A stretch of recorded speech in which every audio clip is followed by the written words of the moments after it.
Visi misi yang substansial, tidak terjebak pada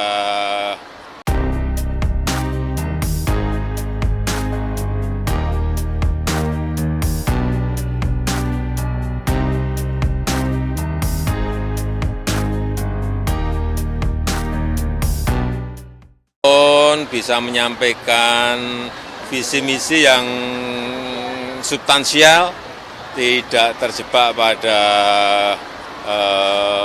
debat yang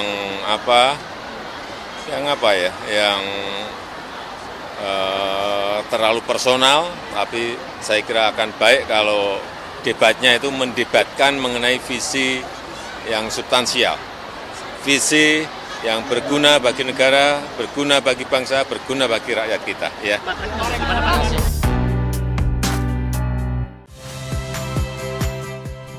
Saya Muhammad Syahreza. Saksikan program-program Kompas TV melalui siaran digital, pay TV, dan media streaming lainnya. Kompas TV, independen, terpercaya.